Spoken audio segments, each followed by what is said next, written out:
ଥରେ ଚକୁଳିଆ ପଣ୍ଡା ଗାଁ ଗାଁ ବୁଲି ଭିକ ପାଇଲା ନାହିଁ। ଗାଁର ଦୁଷ୍ଟ ପିଲାମାନେ ତା ଉପରକୁ ବୋଲୁଅ ଟେକା ଆଦି ମାରି ଗାଁରୁ ତଡ଼ିଦେଲେ। ଭୋକ କଷ୍ଟ ଲାଜ ଅପମାନରେ ଘରକୁ ନ ଫେରି ସେ ଏକମୁହାଁ ହୋଇ ଚାଲିଲା ଓ ଶେଷରେ ପହଞ୍ଚିଲା ଗୋଟିଏ ପଦ୍ମ ପୋଖରୀ ପାଖରେ। ପୋଖରୀର ଜଳ କାଚ କେନ୍ଦୁ ପରି ପରିଷ୍କାର ଥିଲା।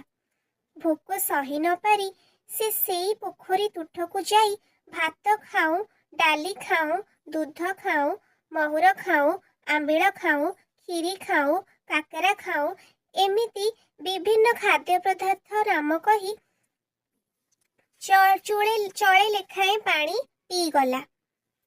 ସେହି ପୋଖରୀରେ ରହିଥିବା ଗଙ୍ଗାମାତା ଚକୁଳିଆ ପଣ୍ଡାର ବିକଳ ଦୁଃଖ ସହି ନ ପାରି ସେ ଯେତେ ସବୁ ଖାଦ୍ୟ ପଦାର୍ଥର ନାମ ଉଚ୍ଚାରଣ କରି ଚଳେ ଲେଖାଏଁ ପାଣି ପିଇଥିଲା